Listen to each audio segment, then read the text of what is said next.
Hai teman-teman, pada kesempatan ini saya akan membahas sedikit materi dari psikologi lintas budaya yang berjudul tentang perkembangan perilaku kognisi dan budaya. Pertama-tama kita akan membahas tentang perkembangan kognisi dan budaya. Perlu teman-teman ketahui bahwa kognisi adalah proses dasar dari psikologi manusia. Kognisi merujuk kepada proses berpikir yang meliputi bagaimana kita mendapat informasi, menyimpan informasi tersebut dalam otak, dan menggunakannya untuk memecahkan masalah, berpikir, dan memformulasikan bahasa.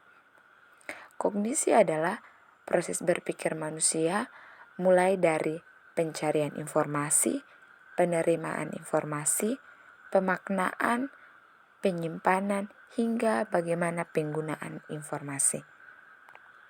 Di sini kita akan membahas salah satu teori yang sangat mendominasi dalam perkembangan kognisi, yaitu teori milik Piaget tentang tahapan perkembangan kognisi. Piaget mendasari teorinya pada pengamatan terhadap anak-anak di Swiss, di mana ia menemukan bahwa ternyata anak-anak dari usia yang berbeda cenderung memecahkan masalahnya pun secara berbeda. Teori Piaget banyak dikritik oleh para ilmuwan. Salah satu pertanyaan yang sering dilontarkan bahwa apakah tahapan operasional formal merupakan titik puncak dari perkembangan kognisi untuk semua orang?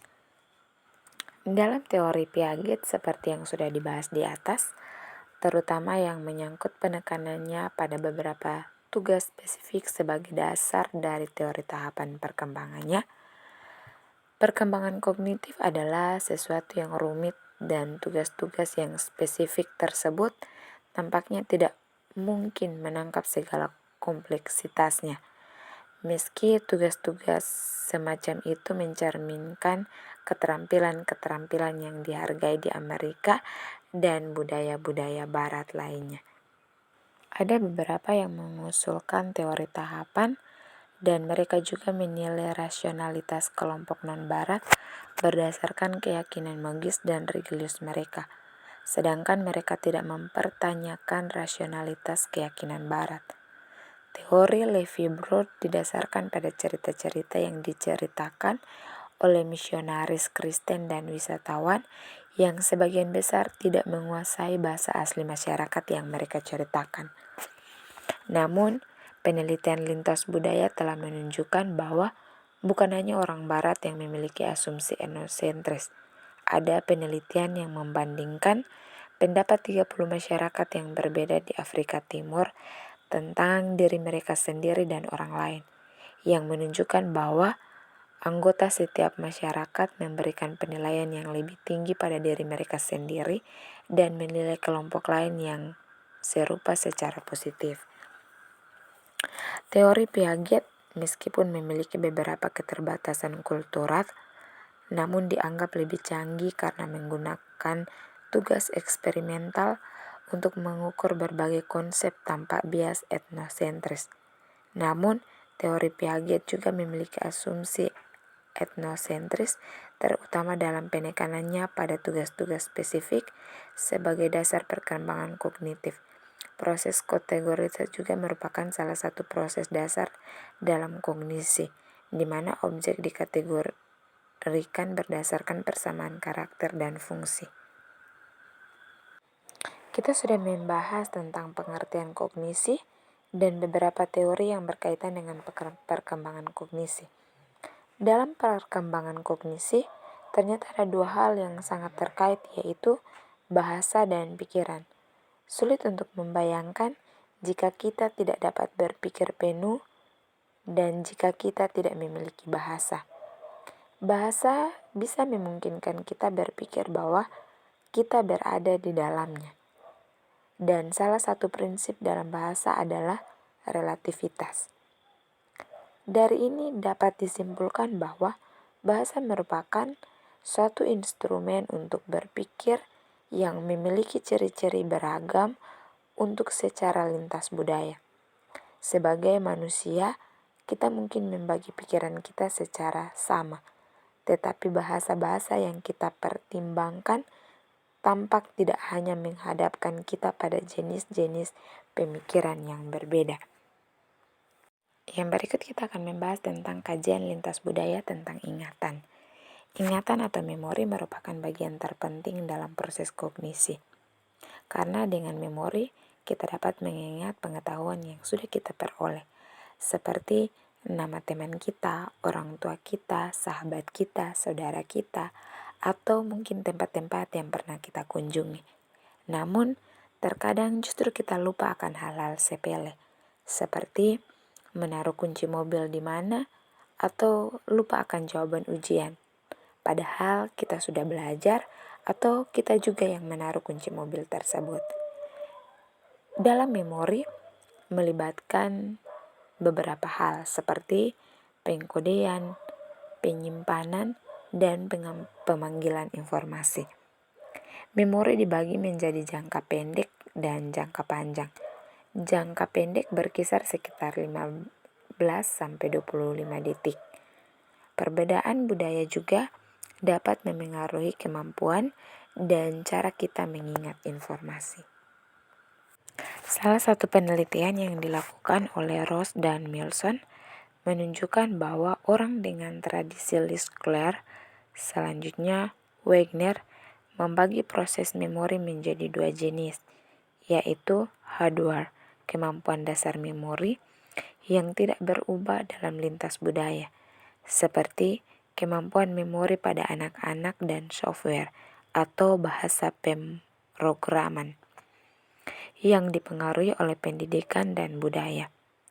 Temuan Cole dan Scriber menunjukkan bahwa murid sekolah Al-Quran di Liberia menggunakan teknik khusus untuk menghafal ayat Al-Quran, tetapi tidak menggunakannya dalam tugas lainnya.